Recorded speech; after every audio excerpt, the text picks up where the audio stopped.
What's going on, guys, and welcome to the channel where we talk about social media strategy, e-commerce, and all things entrepreneur. Today we're going to talk about Shopify, retail arbitrage with Amazon FBA, and private labeling with Amazon FBA. We're going to talk about the pros and cons of each one and which one you should start based on your budget and the time that you can dedicate to the business. Let's get into it. Alright guys, so the first one we're going to talk about is Shopify. So the first pro that's really big is that you own all of your traffic. So you can use a Facebook pixel to basically capture your customers' data and either retarget them for Facebook ads, or you can also capture their emails and use email marketing for further campaigns. You also have higher profit margins usually because you're in control of your site. You're not competing with other people on Amazon that might have similar products, or like another platform like eBay where people are all competing for the lowest price. And then another huge thing is Shopify is basically set up for dropshipping, and dropshipping is a cheap way to just break into e-commerce, and there's a lot of tools and apps that make Shopify really great for dropshipping. A few of the cons: so you do need to pay for traffic, right? Because you're not on the Amazon platform. You start a new site, people aren't going to know about it. You need to basically pay and have Facebook ads and start getting traffic before you're going to see organic traffic. Unless you already have a high following before you start the store.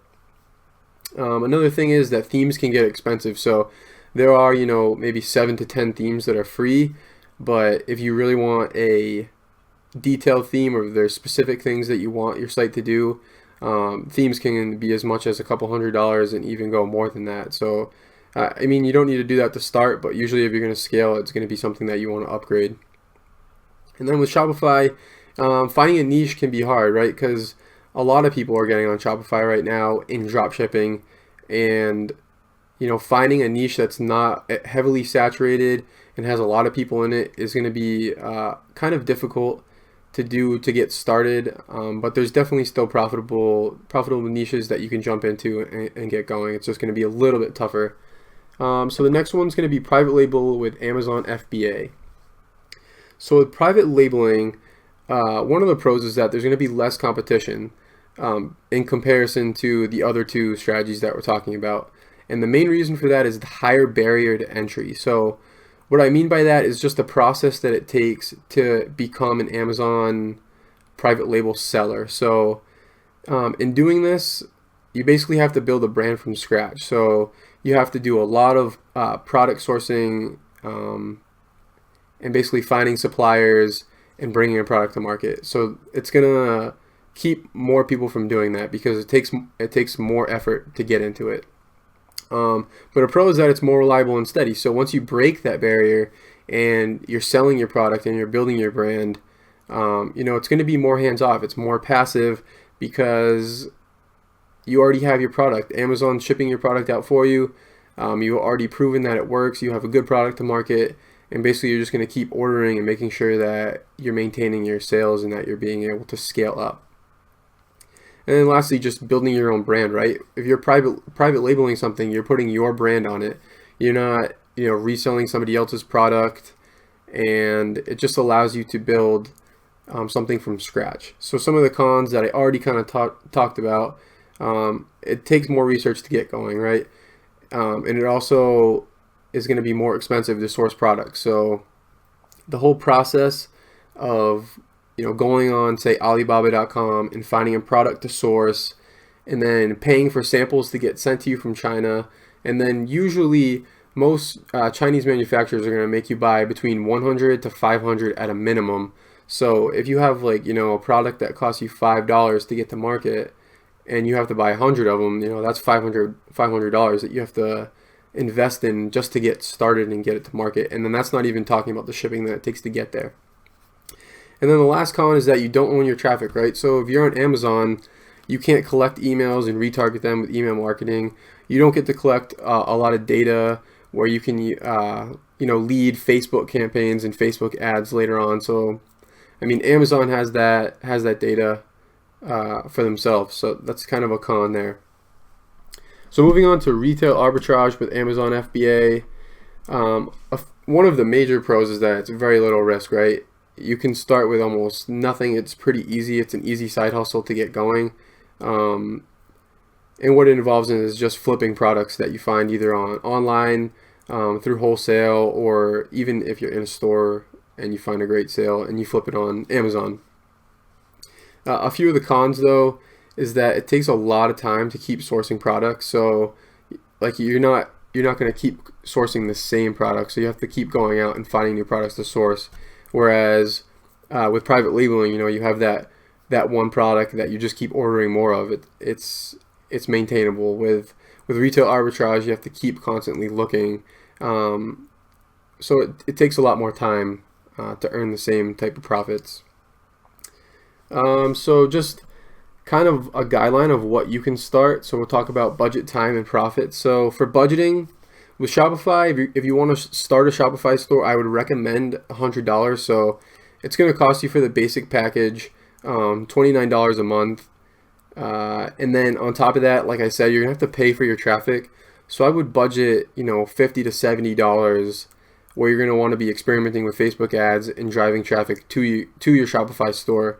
Otherwise, it's going to be really difficult to get traffic in those initial sales. With private labeling, I would say at a minimum budget is $500, and that is a really limited budget there. That would only be for a product that you can source for really cheap. So maybe like $1 or $2, and you can keep your minimum order quantity, relatively low. I would say to be safe for private labeling, probably up to $2,000 is a more realistic budget. But depending on your product, for $500, you should be able to bring a product to market. And then lastly, for arbitrage for a budget, $20 is really as low as you can start with, right? You can literally go to Walmart online or something, order something for $10, $20, and flip it on Amazon and get, a $5 to $10 profit. So that budget is really up to you, how much you want to put into it and how quickly you can scale it.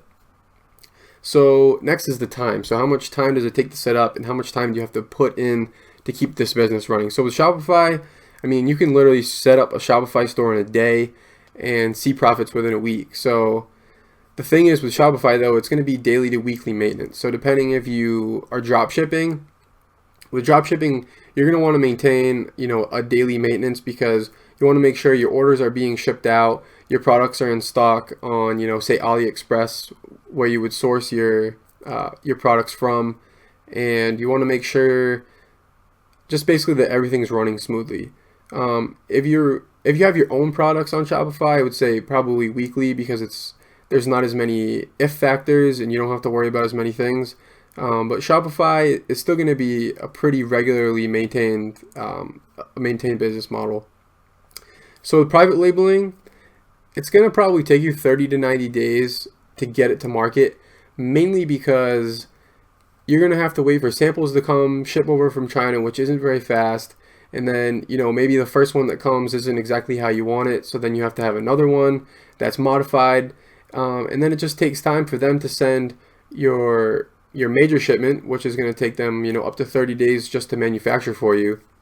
They're going to have to send that to the Amazon warehouse.